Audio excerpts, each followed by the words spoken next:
A raça humana, origem, queda e redenção. Ora, para estudarmos esse tema, que na verdade chama-se a doutrina do homem, ou em teologia sistemática, antropologia bíblica, nós devemos partir deste pressuposto que eu considero não somente básico, mas áudio. Em primeiro lugar, a Bíblia é a palavra de Deus. Se não a considerarmos como tal, como poderemos estabelecer não somente a doutrina do homem em fundamentos sólidos e eternos, como também as demais verdades das Sagradas Escrituras? E há um outro pressuposto básico que nós devemos entender de maneira bastante clara. Os primeiros 11 capítulos do livro de Gênesis constituem-se não em uma reunião de fábulas ou de mitos, mas numa história verídica, real, algo que realmente aconteceu. Nós não podemos considerar a narrativa da criação como se fosse uma mera parábola. Não, senhores. Tudo aquilo quanto está escrito realmente aconteceu. É algo verídico, sério, verdadeiro, porque quem inspirou Moisés a registrar a história da criação e os primeiros passos da raça humana sobre a terra é o Espírito Santo, e ele não mente, e ele não falha, e ele não engana, ele é em todas as coisas inerrante. Quando eu estava internado no Rio de Janeiro, no ano de 2014, certa tarde eu recebi um jovem enfermeiro em meu quarto. E esse jovem enfermeiro, que estudava teologia, trazia na alma uma angústia muito grande. E disse-me ele que estava fazendo teologia em um seminário de uma igreja histórica no Rio, muito afamado na época, e que no primeiro dia de aula disse-lhe o professor: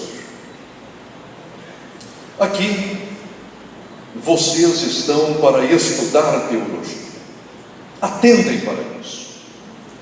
Em primeiro lugar, não é um lugar de orar, nem de ler a Bíblia e nem de consagrar-se. Vocês estão aqui para estudar teologia, simplesmente teologia. E não se esqueçam de algo: os 11 capítulos de Gênesis não são uma história real, mas algo fictício, parabólico, mitológico. Então não levem isso a sério. E esse jovem disse: pastor, o que eu devo fazer? E o meu conselho foi simples, direto, categórico: deixe esse seminário imediatamente, para você não ter a mesma sorte que o seu professor, isto é, o lago de fogo. Senhores, se não considerarmos a Bíblia, ou melhor, se não tivermos a Bíblia como a palavra de Deus, devemos levantar-nos, deixarmos esse recinto e irmos para a nossa casa.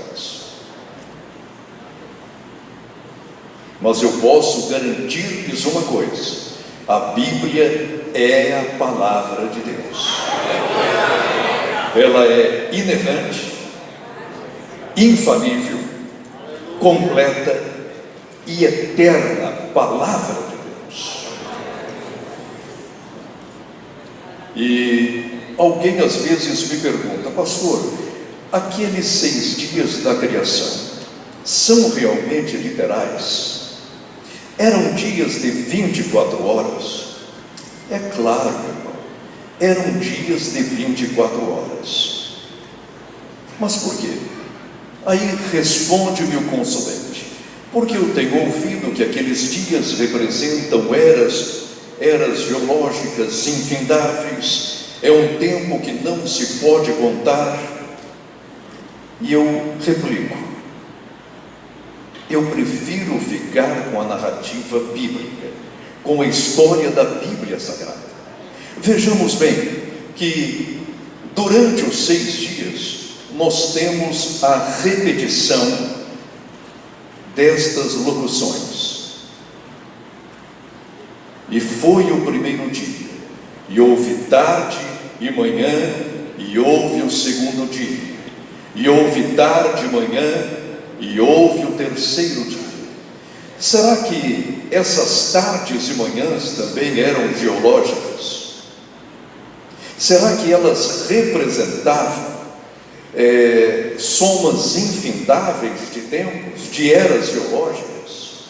O que a Bíblia não diz, não vamos especular, aceitemo-la tal como ela foi escrita, porque quem a inspirou é responsável, não mente.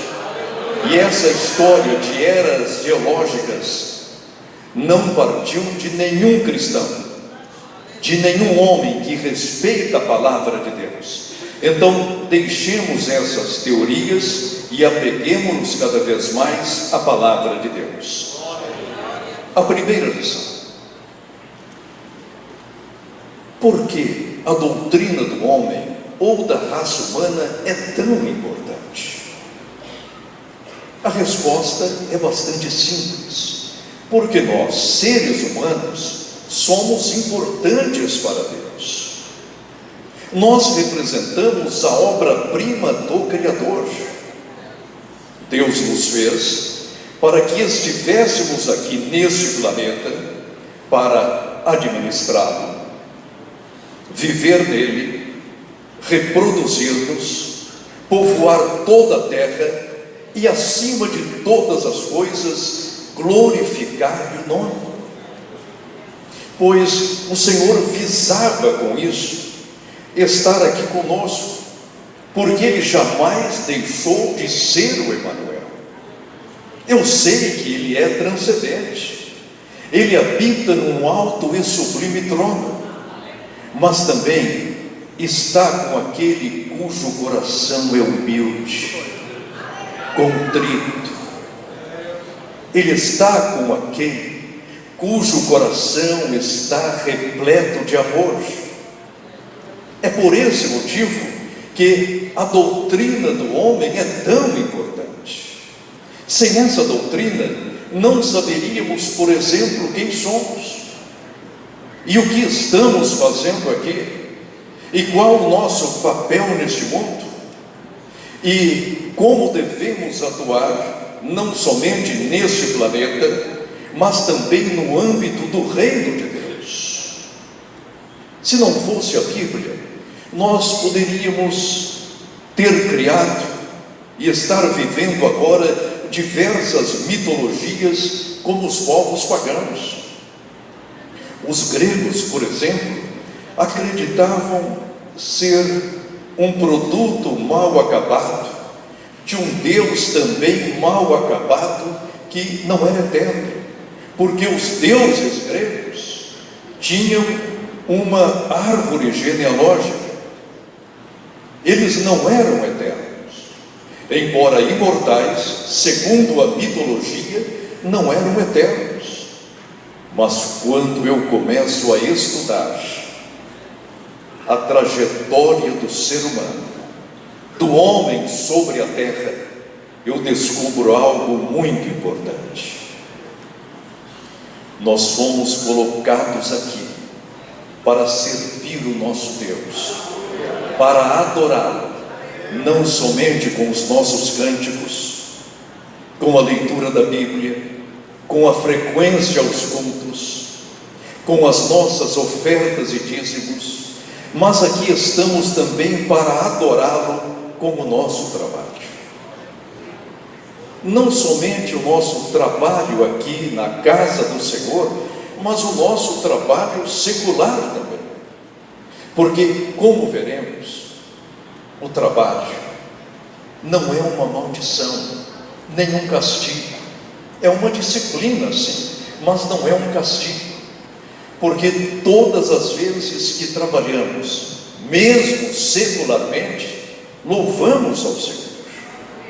O Senhor deu-nos inteligência, sabedoria, criatividade. E Deus assim criou o ser humano. A doutrina do homem, por conseguinte, tem este objetivo: mostrar quem somos, de onde viemos, quem nos fez e o que estamos fazendo neste mundo. Nós somos os administradores deste planeta.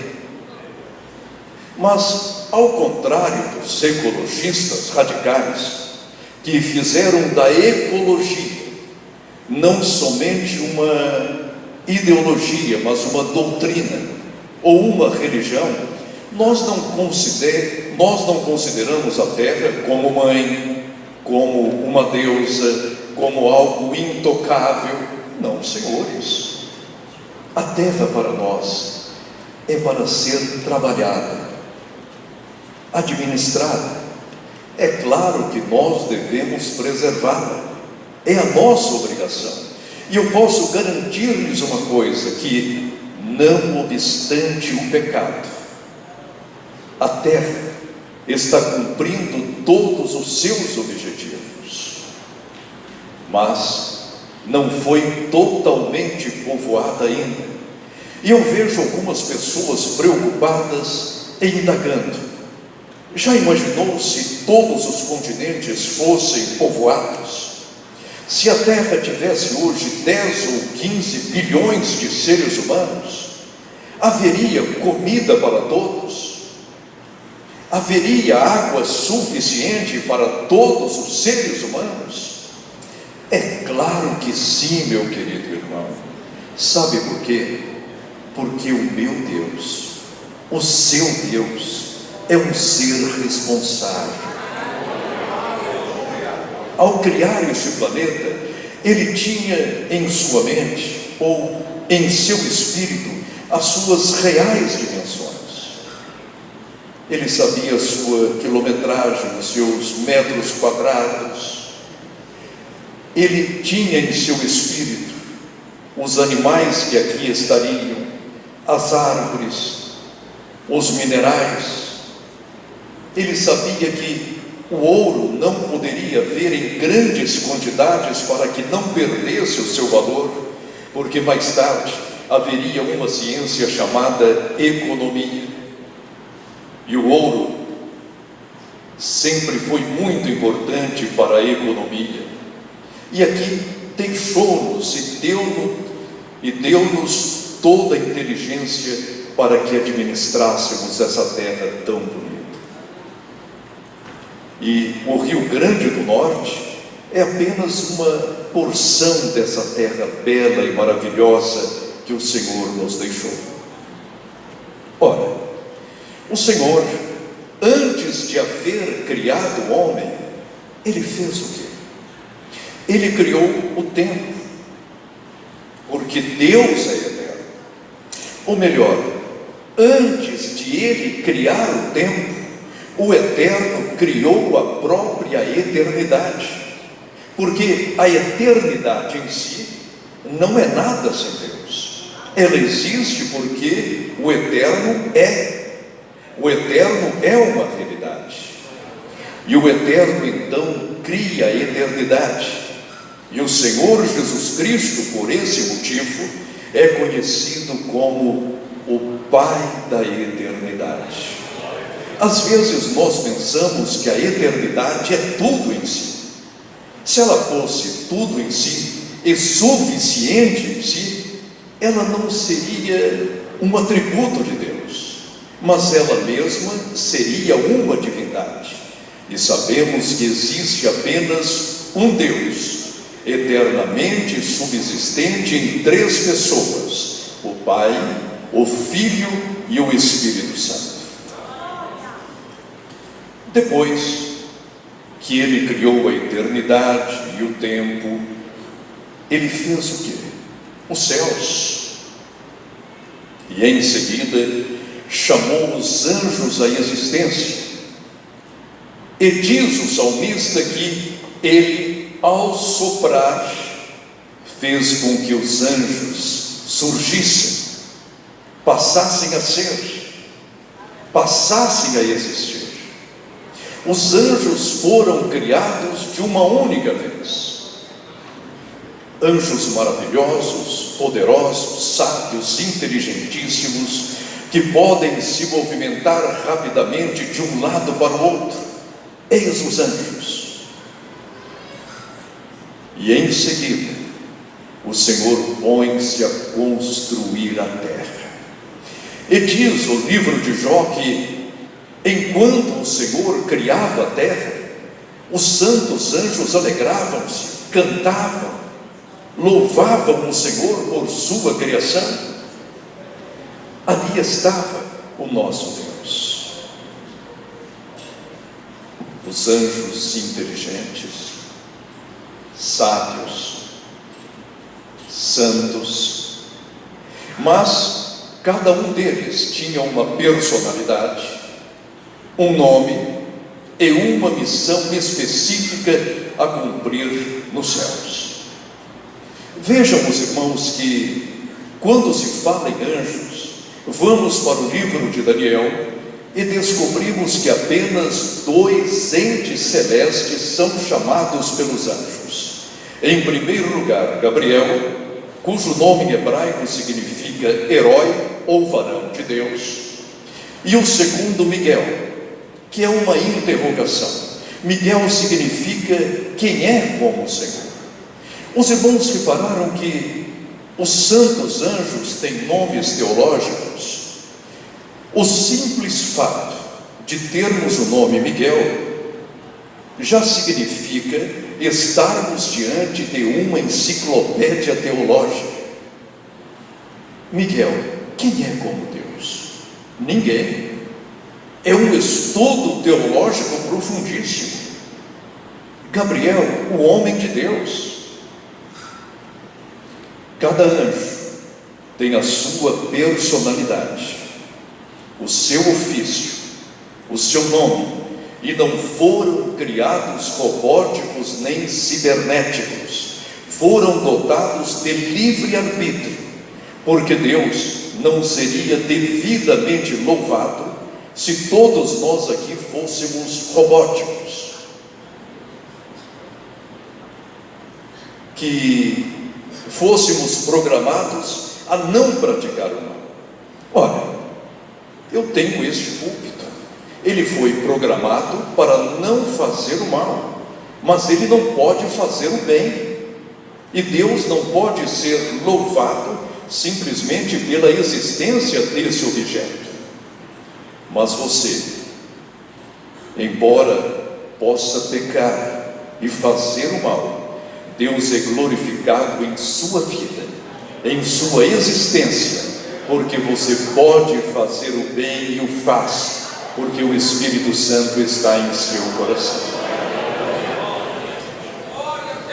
Faltava agora o homem. Deus montou esse planeta e preparou-o devidamente para acolher o homem. O planeta já estava pronto, acabado. 6 dias de criação de 24 horas cada um. Sim, 24 horas. Mas pastor, que história absurda. Apenas 24 horas, sim. Ora, os cientistas acreditam, por exemplo, que o Big Bang deu-se em apenas 2 minutos. E foi o suficiente para que surgissem o nosso sistema solar, todas as galáxias e sóis e estrelas. Porque não acreditaríamos nos 6 dias de criação, que são lógicos. São lógicos. A Bíblia é um livro lógico. É um livro que, embora não seja científico, está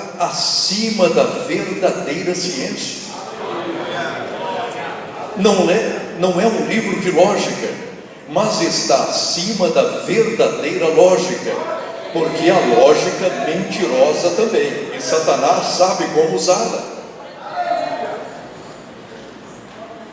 E Deus agora passa a fazer o homem, conforme nós observamos aqui em Gênesis 1:26. E disse Deus: façamos o homem à nossa imagem, conforme a nossa semelhança, e domine sobre os peixes do mar e sobre toda a terra. Aqui é bem possível que tenhamos o primeiro concílio de toda a história, ou de toda a eternidade. Pelo menos aqui está registrado: o Pai, o Filho e o Espírito Santo, assistidos pelos santos anjos, decretam a criação do ser humano. Quando se diz aqui, façamos o homem, estavam inclusos Adão e sua esposa Eva. Adão, em hebraico, significa ser humano, e não somente homem. Homem é ish, ser humano, Adão, porque veio da terra, Adamar, irmãos. Mas na feitura do homem, Deus não assoprou de forma coletiva, como Ele fez com os anjos, para que surgissem as legiões de seres celestes. Deus agora particulariza a criação do ser humano. Ele desce à terra e molda-nos a partir deste pó, deste material, para que tivéssemos todas as propriedades da terra. E quando fazemos um exame de sangue, e eu faço periodicamente, como transplantado hepático, eu preciso fazer esses exames periodicamente, eu vejo ali todas as propriedades da terra. Então, o que significa? Que nós proviemos realmente da terra. Deus molda o homem a partir da terra. Ali estava o homem moldado. Faltava o quê? O Todo-Poderoso assoprar-lhe nas narinas, para que aquela estátua de barro, aquela escultura ganhasse vida e viesse a existir e a ser. Vejam bem essa cena. Perdoe-me, aqui está Deus e Adão. Olho nos olhos, narina a narina, um contato bem aproximado, bem íntimo. Quando Deus assopra o fôlego de vida naquela estátua de barro, eis que o nosso primeiro pai passa não somente a existir, mas a ser. Abre os olhos e depara-se com o seu Criador. Que cena bonita! É claro que Adão não foi criado como se fora um bebê ou um adolescente. Eu acredito que, ao ser criado, Deus o fez como se tivesse ele 30 anos ou 25 anos, não sei. A Bíblia não nos declina a aparência de Adão ao ser criado. E o Senhor transmite-lhe a Adão o dom da fala. Se hoje a senhora fala, se o Senhor hoje conversa, se nós aqui dialogamos, é porque Deus ensinou a Adão a falar. Por esse motivo, eu sou contra aqueles que dizem que não podemos entender a Escritura por ser uma linguagem divina e está muito alta. Irmãos, Deus é um ser responsável. Se Ele deixou-me esta palavra, é porque eu posso entendê-la, praticá-la e vivê-la em meus dias.